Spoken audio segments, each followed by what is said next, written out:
year sucked, and it was tough, all seriousness, and it was, tough mentally, tough physically, and I'm glad to be back. It's good to be around these guys. I got Boz and Pep kind of death staring me right now, so it's good. It's good to be back.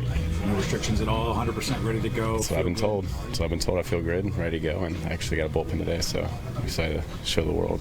I got cleared to face hitters for the first time on Friday, so it's been, I guess, roughly a year and a half, somewhere in there. So looking forward to that and kind of letting that be a next little hurdle to get over and go from there. So my progression is going to be a little bit slower. It's not that I've had a setback, because I haven't. It's just I'm having to do things a little bit differently, build up a little bit slower. So I'm doing great. Yeah, Brandon Woodruff, among those coming back from an injury last year, he was with the Brewers all year in the clubhouse and made his presence felt even though he couldn't pitch. It's a very distinguished list of pitchers coming back from injury. We include Shohei Ohtani on it because it's expected that at some point this year he will return to both DHing and pitching. We've already heard from Shane McClanahan in this program. Felix Bautista will make a big presence in the back of the Baltimore bullpen. Sandy Alcantara has already been named opening day starter with the Marlins. So from that group of pitchers who are returning to news that we got yesterday of a position player who will be out for the entire season. We kind of intimated that this earlier. Anthony Rendon is having hip surgery, and he will not be available at all in 2025. Now, the Angels pivoted, perhaps knowing what was coming when they signed Yoan Moncada. But the fact is that Anthony Rendon is making a lot of money and is not going to be playing this year. And he has played very infrequently since signing a lucrative deal with the Angels. The Angels have used 28 third basemen since they signed him. Wow. And there are a couple more years left on that deal. It just hasn't worked out for the player or the team in that regard. These are the games played by season since coming aboard prior to the 2020 season. Man, that's a huge blow. Last year it looked like he started to turn it around, and he had that injury because he got off to a decent start, and then he started struggling. He just getting on the field has been a problem, and that's handicapped the Angels. It has. Yeah, as it would anybody. Yeah, and that big contract and not getting the contribution, obviously, because you're building your lineup of protection right with him and Trout's missed a lot of games as well, so you lose both those players. But let's stick to Rendon right now. That contract, when you give them $250 million, when they did, they were looking at pitching and everything else. It's kind of almost made them gun shy to go any further at this point in time in being able to move forward as they try to rebuild this whole organization. So they're building it through the farm system. They're building it through short-term contracts, and we'll see where they go from there. And that's kind of put them in a tough spot. And a lot of it goes back to this deal right here. Well, the Angels will pivot with Moncada, knowing that Rendon is on the shelf for the entire 2025. I thought it was interesting it said long-term. It didn't say this season. It didn't say for a small window. It said long-term. So this must be a serious surgery that he's getting ready to have. Yeah, perhaps more. Hopefully he can get better afterwards. Love to see him get back on the field and get moving. For sure. Let's take a break. We'll turn the page on the health status stuff when we come back. Have you heard of the Portland Pickles? Not everyone signed, but we do have a deal for Alex Bregman. Good morning. Welcome to Hot Stove for a Thursday. Matt Veskursion, Harold Reynolds, Keith Costas, Lauren Shahadi. Well, you called it. You had the jersey yesterday downtown New York, and you said this is going to be a souvenir soon. Yeah, thank you. You're on that. Thank you for polishing me up, but I was not on the winning entry. Neither was I. I said he's going to the Cubs. Yeah. I mean, I put my source down on it. Last night it was like 9:15. You pick up your phone. You're sitting on the couch, vegetating, watching streaming editions of Southern Charm. Oh, that was just me. And then you saw this from Chandler Rome. Alex Bregman's contract with the Red Sox is for 3 years, $120 million. Opt-outs after each season. Predictably, the opt-outs come frequently in these new deals in this landscape. More via social media here. This from Buster Olney. The deferrals on Alex Bregman's deal are significant. The present-day value of his contract is expected to be assessed in the range of $90 million for 3 years. Instead of the 120? Present-day value. Okay. Mark Feinsand, Bregman had offers of $6 and more than $170 million per source, and that was in Detroit, we understand, but he chose the higher AAV deal with opt-outs from Boston. And finally, Jeff Passan. The expectation is Alex Bregman will play second base for Boston, sources tell ESPN. Even though the Red Sox have top prospect Christian Campbell coming, they saw Bregman having enough of an impact that they offered $40 million a year with deferrals to make that happen. All right. A lot to react to here, Harold. Let's talk about it at face value first. Alex Bregman to the Red Sox. What are the implications, and what do you think of that? Well, one, it's a fantastic contract. Look, $40 million a year. Congratulations. First, you look at that. It's $120 million. That's a really nice deal. If you look at the Houston deal, what, six years, 156 was kind of the offer that was out there, or 7 years, something like that. So he did real well. He did well. I'm not buying the opt-outs. I never do, because where we're at in contracts is age-based. Alex Bregman's going to be a year older every time he tries to do this, and the older you get, that money's going down. When you say you're not buying him, you mean that he's not going to take them? He's not taking them. At 40, he's not getting 40 a year. Okay. I think he's staying in Boston. The other thought that I have was he's moving to second base. And I think the Red Sox, with the contract that they have with Devers had the leverage. That is your guy. You know, to sit there. Did you say Devers had the levers? Had the leverage. Oh, okay. I thought you were. He has the leverage, too. But, no, I think he has the leverage in that situation. You have to go to your franchise guy and say, hey, we want to move you to first. Right. He said, I'm 26 years old or whatever he is. I'm not moving. Right. And so that forces Bregman to go to second base. And Bregman can play second base. You know, we had this exercise here, putting Bregman into all three of the pursuing lineups, right? The Red Sox, the Tigers, the Cubs. All of those lineups look a lot better with Alex Bregman. But specifically here with the Red Sox, Harold, what they needed was a right-handed bat. And they got the best remaining right-handed bat on the market. Some would say he was the best right-handed bat on the market even at the beginning of the offseason. Well, plus he fits that ballpark. Pulls the ball. It's not that much different than Houston. The wall's a little bit higher, but, you know, you got the short porch in left field. Great career numbers for him. Yeah, he got a lot of those early. Choked up. It's such a good deal. He kind of did his breakout when he was facing Sale there in the postseason that one year and hitting all those home runs in Boston. And the Reds, but even his regular season making that run. Numbers there, which there's not a ton of them of games, that is, and at bats, but good numbers. WAR leader since the start of 2023 at third base, and again, the expectation is he's going to play second now, and he ranks very favorably in that category as well. So the Red Sox make the big splash. I had them third on the depth chart. You thought it was going to be the Cubs. I was kind of deferring to you. I thought the Cubs and Tigers both made a case for needing him more. But it's the Red Sox who, despite not spending a ton of money the past couple years and going in a different direction and assembling this treasure trove of prospects, they make a big splash with this signing. He fits great for them. He just does. There's no way to look at it. It's a perfect fit for Alex. So, you know, if I match his swing to the ballpark, to the team, and he stays in the American League. You know, that was another thought. You think about, you know, maybe going to play for the Cubs. He's going, all of a sudden, you're going to learn a whole new league and move to a whole different place. They break into the top 10 in opening day payroll, according to Fangraphs, with the Bregman money added in. Walker Buehler comes in the offseason. Alex Bregman, among some other moves. And Boston, who finished last year at 81-81, is very much looking and feeling like a postseason team. And again, we'll remind folks that we said this the first day of the offseason. Yeah, putting the jersey on for the first time, that was, to me, that was amazing. I've been waiting to do that for a while. So to throw a bullpen in uniform, you see Kershaw, that's crazy to me. Yeah, that makes me, that's like the coolest thing I think I've done in my career is pitching in front of him. So I can't wait to see, you know, just how the season goes.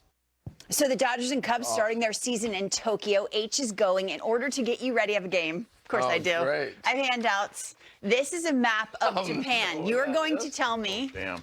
You got no shot here. You're going to tell me you're going there. You have to. By the way, Blake Snell's won 2 Cy Young Awards, and he said that the coolest thing he's ever done in his career is to pitch a bullpen in front of Clayton Kershaw. That was cool. That was cool to hear. Was really cool. Okay, so I'm going to give Blake you Snell real quick. Blake Snell. It's just like eggshell. Blake Snell. Break snake. Hold them up for all to see. It is a map of Japan, Tokyo. I'm going to read you some facts about Tokyo while you... Okay. It's this way. Yeah, this way. This way. This is Tokyo. The No, whole that's thing? Japan. No, that's Japan. I was going to say. Okay, you're going to tell me where Tokyo is. Tokyo has a Tokyo's population up of here. over 14 million I'm people. upside down. It's the other way. No Tokyo's other right way. here. No other way. It's on the coast.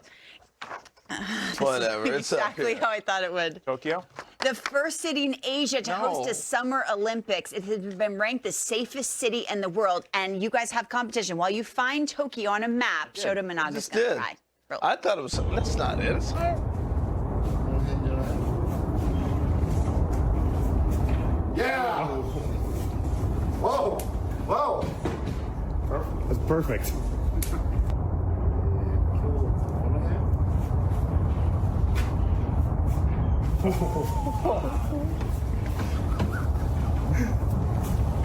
Japanese. He didn't even get it. He didn't get it right either. Bruh. I cheated at Google. How did he not get that right? How do you not get that right? This is the correct. Harold and I have an excuse. I've never been there. Shota Imanaga's from there, and he couldn't get it. I've never been there either. I feel like we should go. I thought it was up here. to be Harold's honest. going. Are you going? Not invited, once again. Oh, salty. Here's how you I'll be contact here in the yourself. closet. Sorry. Wait till I tell you who all's going. Oh, you're really going to be bitter. I'm sure. Wait, why? Like Chris Grandma or something? I learned a lot of things yesterday. Yeah, guys, and that's going to be the focus here, the starting rotation. But first, we'll just go big picture and look back at last year. Snapped a streak of 6 consecutive losing seasons. You see here from 2018 to 2023, they had the second best record in the American League behind the Astros. Remember back to 2023, guys, got off to that 20-3 start. Not quite the same last year. We're 14-17 by the time the calendar turned to May, and we're never really in the race. But like I said, the thought of a healthy rotation with Shane McClanahan this year is extremely intriguing for these Rays. You look back at 21 to 2023, McClanahan, the 5th best ERA in the majors over that span. He'll be 20 months removed from his second Tommy John surgery by the time opening day rolls around. This so is a fully ready high-end to go. all-star pitcher. Yes, he has been an all-star pitcher, Harold. That's correct. Now, moving on through the rotation, guys, Taj Bradley last year, he was the AL pitcher of the month in July and then just blew up in August. But you take that month out, a pretty impressive season for the young right-hander. 283 in the other 5 months of the season combined. The strikeouts, all right, Harold. Used to the soundboard interrupting me anyways. It's fine to hear you in real time for once. Almost 11 strikeouts per 9 in those other 5 months of the season. So a young emerging pitcher, as there seems to always be in Tampa behind McClanahan. Now moving on through that rotation, guys, Ryan Pepio, we saw him in that video. First 13 starts of 461, last 13, 254. That was interrupted by one of the more strange IL stints of the year, Matty, the spider bite at the All-Star break, if you'll recall. It cost him about a month with a knee infection, but was trending in the right direction as the season went on. Well, it is a little bit odd, Harold. I agree with you there. That is not what you normally see with an IL So stint. Glenn Allen Hill type thing. Second half of the season, though, guys, with a couple other pitchers in their rotation. Best ERAs in the American League. There's Zach Littell and Shane Baz, who we saw in that video as well, rounding out the 6th and 7th best ERAs in the American League. And then their 6th starter, if they get there, Drew Rasmussen. I think this would surprise some people, guys. 50-plus starts since the start of 2021. Obviously not the same workload as these other guys. He's been back and forth between the rotation and the bullpen, as you see. But only Brandon Woodruff with a better ERA in that stretch. Now, you think about the lineup, guys. It's pretty much the same group coming back. Jose Siri out. Danny Jansen in, Eloy Jimenez in on a non-roster invitee deal. So the offense will look pretty similar, but if you're looking forward to 2 prospects, Carson Williams might be the best shortstop prospect in the game. And Chandler Simpson, I don't know how much you've gotten to see him. 104 stolen bases last year and 1 home run. Yes, it was an inside-the-park home run. It's a guy who scored from second on a sac fly in college. We always showed that video back in the draft. So an exciting player, to say the least, with Simpson and Williams. Guys, it's a stacked division, obviously. The over-under is 81.5, so expected to be right around 500. Do we see the Rays making a move this year in the East? I think that's a perfect number. As far as making a move, Fun. Yep, Bobby. I'm not sure they're going to be making a move, but I do get now. I mean, you did a nice job profiling the starting pitching depth, and now I understand a little bit better why they felt like they could trade Jeffrey Springs. Even though he came back and was really good, made a handful of starts last year coming back after TJ with Baz, McClanahan, Pepio, Bradley, and Rasmussen is like a number 6. Gosh, this is really deep and good again. We are always underestimating the Rays, and I think 81.5 wins is a perfect place to set that number because they could easily fall 1 or 2 north or south of that this year. Yeah, I wasn't big on the Rays last year. I'm way higher this year than I was last year because they're pitching. Mm-hmm. Their pitching is going to give them a chance, and it's going to be interesting. I think Kevin Cash may be the best manager in baseball. He's awesome. I mean, you think about all the stuff he goes through every year. Talking about reimagining your roster, the things they've had go on with players they gave money to, you name it. It's been a struggle, Yeah. and he continues to be at the top. Yeah. And they're going to be really good this year. That pitching will be it. And they have enough, and they're not afraid to trade some of those guys, like you talked about, to go get what they need. This is a club that will trade pitching and go get a bat. You know, I look at them like they're the Seattle of the East. And the difference with the rotation is that these guys will continue to trade that pitching to get the offense if they need it. Right. The ballpark issue is going to be interesting for them too, Keith. That's the story, right? It's kind of a big deal now. Let's take you from St. Pete. Where are they playing at, by the way? They're going to spend their time playing. They're going to play at Yankee Stadium, right? At the Yankee Tampa. facility, yep. Right, Steinbrenner Field. Wow. Yeah, interesting stuff. All right, let's go from Arlington. That might affect that pitching ERA. That's for sure. That's something to look about. From St. Pete, or rather Tampa, to Arlington to talk about the Rangers. Yeah, same thing here, guys. We know where things start with the Rangers when you're talking about dreaming, and it's Jacob deGrom. We haven't seen him much over the last couple of years. You look at his last 35 starts. This goes all the way back to opening day in 2021. The best ERA in the majors over his last 35 starts, but obviously the catch is those 476 games missed on the IL. He's been available for barely 25% of his team's games over the last 4 seasons. So obviously adding deGrom back in healthy, big if, to say the least, would go a long way towards getting the Rangers back to where they were 2 seasons ago. Now, you think about that postseason run, guys, and one of the big heroes for the Rangers back in 2023, Adolis Garcia. He pretty much picked up where he left off at the start of last season. He was on pace, you see at the bottom there, for 43 home runs and 135 RBIs if you just project the April numbers out throughout the season. But that is not how the rest of the year played out for Garcia. Hit just 209 the rest of the way, a shell of himself compared to what we saw in his breakout 2023 season. Now, trending in the opposite direction of that outfield, guys, Wyatt Langford, you look at his numbers down the stretch in September, was one of the best players in the game. Only Yordan Alvarez had a higher slugging percentage in the American League. He had the highest WAR in the American League in that stretch. Only Ohtani was better in the National League. So Wyatt Langford, one of their best young prospects, taking the next step over a full season next year, obviously would have a big impact. Kind of an under-the-radar move here next, guys. Kyle Higashioka, I really like this pickup because Jonah Heim really broke down last year compared to what he did in 2023, and workload was a big part of it, guys. Only Cal Raleigh's caught more games over the last 2 seasons. So you bring in Higashioka, who had a breakout year last year, actually the highest slugging percentage among all catchers. Granted, it was in about a half a season's worth of plate appearances, but get Heim off his feet a little bit, maybe DH, play some first base.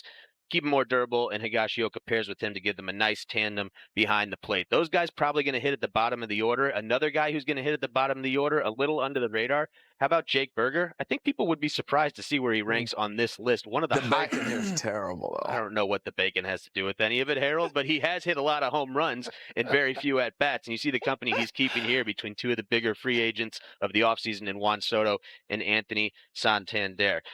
Maddie, this is where we'll end here. The best odds among teams with a losing record last year to make the postseason, only the Rangers in minus money. Do we agree with this, that the Rangers are likely headed back to the postseason in 2025? Boy, that's an interesting board. I like that. I'm going to say yes because, look, that division is winnable. We've been saying that all winter long. I think a wild card is within reach for Texas as well. I felt like they just had to take a collective breath last year. Everything that could have gone wrong went wrong for them. And I think they're going to be back as a favorite, certainly in the AL West. So, yes, I think they are a postseason feeling team. I'm with you. I think so, too. And you're going to get a full year of Seager. You know, that was big. You know, again, Simeon, Seager again, that combo. And I think that's going to help Langford continue to grow. I've always liked the Rangers. I love what they do down there. And I think they're back. I think last year was just like you said, man, a little bit of a break from the consistency. I think they'll be more consistent this year. In a winnable division. Yeah, in a winnable division indeed, with some nice. And Bochy's still there, man. I thought he might be out of there after that World Series. He's still loving it, and he's still going strong. They're back to the every other year like he was with the Giants, maybe. Oh, I didn't even think about that narrative. That's good stuff. Keith, great information. Thank you. And we'll take a break. When we come back, we have, but we're weird. So, the top 100 players show yesterday had Adam Wainwright, Yonder Alonso, and Cliff Floyd. And tonight, it's going to be DJ Khaled, and DJ Khaled that'll be on the show. 大谷翔平とドジャース、2025年に向けた新たな挑戦。歴史的な5-0クラブの達成。史上初の3度目の満票 MVP。そしてワールドシリーズ制覇。大谷翔平の2024年は、まさに夢のようなシーズンだった。しかし、彼とドジャースの旅はまだ終わっていない。むしろ、ここからが本当の戦いの始まりだ。スプリングトレーニングでは、大谷がバッティング練習を再開し、復帰に向けて順調な歩みを見せている。肩の違和感はまだあるものの、ほぼ思い描いた状態に近づいている。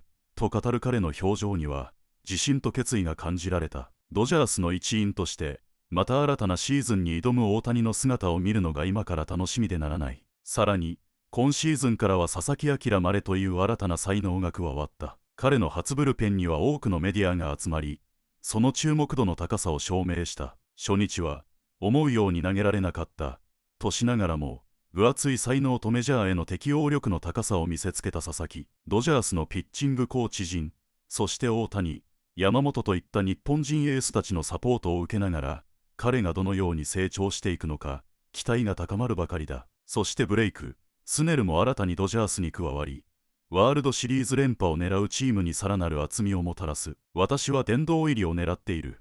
と語るスネルの野心と、クレイトン、カーショーのそばで学びたいという姿勢は、まさに本気度マックス。彼がドジャースのユニフォームを着てマウンドに立つ日が待ち遠しい。もちろん、昨年のワールドシリーズでチームを支えた貴家、ヘルナンデスやブレイク、と来年も再びチームに合流し、2025年のドジャースはさらに盤石な体制に、彼らの経験と勝者のメンタリティが、チーム全体の士気をさらに高めてくれることは間違いない。去年の歓喜を、今年も、大谷翔平が語ったように、昨シーズンの成功はすでに過去のもの、次のシーズンに向けて準備をすることが大切だ。と、彼とドジャースの戦いは、まだまだ続く。2025年も、このチームがどんな奇跡を生み出すのか、目が離せない。そしてあなたも、この歴史的瞬間を一緒に目撃しませんか。